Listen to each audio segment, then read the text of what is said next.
महापालिका से लेकर मंत्रालय तक, अपराधों से लेकर राजनीति तक, हर समस्या की रिपोर्ट कार्ड आपके लिए सीधा आपके मोबाइल फोन। आप देख रहे हैं नया सवेरा न्यूज। हर साल में एक बार आता है और जहाँ तक हमको मालूम है कि त्रेता युग में भगवान राम रावण पर विजय करके अयोध्या में दीपावली के दिन ही आए थे और उस दिन अयोध्या में दीपोत्सव जला करके पटाखे छोड़ करके जो उनका सम्मान स्वागत हुआ था। तो दिवाली हम एक बुराई पर अच्छाई का प्रतीक मानते हैं और ये हर साल हम लोग मनाते हैं इसको।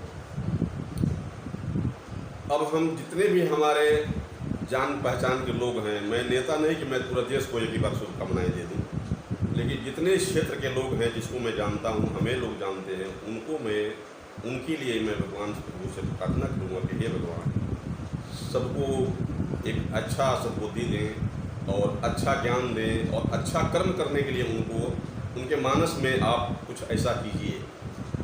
और हमारे क्षेत्र के जो भी नेतागण लोग हैं, मैं 75 से 75 से हूँ इधर पिसौली में।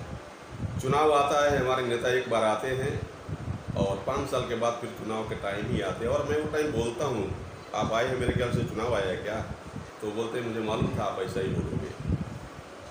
फिर मैं हंस के चुप लगा जाता हूँ। अब मेरी मजबूरी है।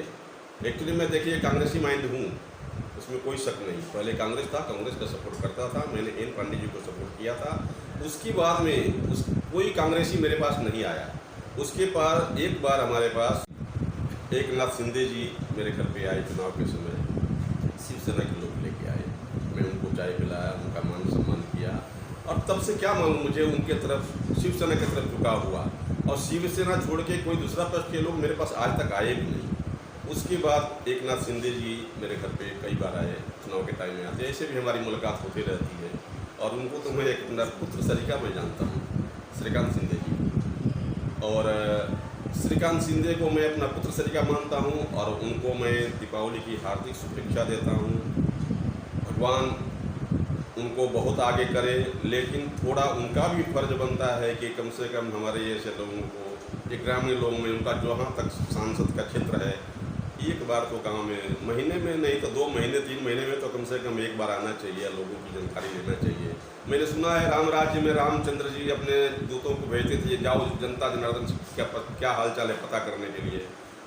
तो जनता यदि कुछ बताती ये तकलीफ है तो उसको राम राज्य में होता था।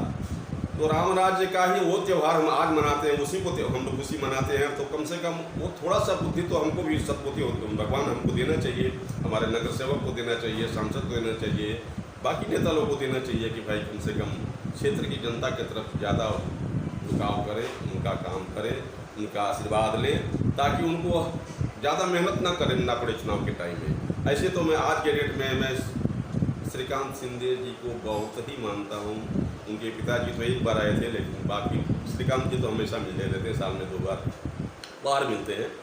फ़ोन पर बात नहीं होती है, यदि मैं समझता हूँ उनसे बात भी करना होगा तो शायद उनके ये PLO टाइम भी नहीं देंगे शायद हमें।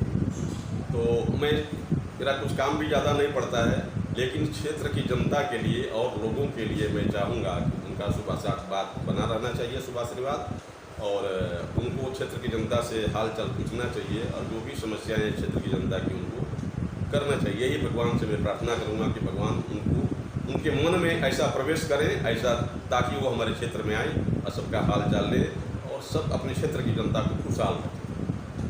कहना चाहूँगा माननीय मुख्यमंत्री जी से कि आपने पलावा को जो आशीर्वाद दिया है, अभी 2-4 दिन पहले मैंने न्यूज़ में पढ़ा, ये 27 गांव जो हमारा संघर्ष समिति है, ये 27 गांव को भी यदि आप ये दीपावली पर एक आशीर्वाद देते थे तो आपको मैं मेरे तरफ से और भगवान के तरफ से भी उनको प्रार्थना करता है, ईश्वर इनको बहुत बहुत आशीर्वाद दें और यही मेरी उनसे अपेक्षा है। ये 27 गांव का भी यदि उपहार एक देते दिवाली पर तो बहुत अच्छा रहेगा, मेरे मन को भी शांति मिलेगी, 27 गांव के लोगों को भी शांति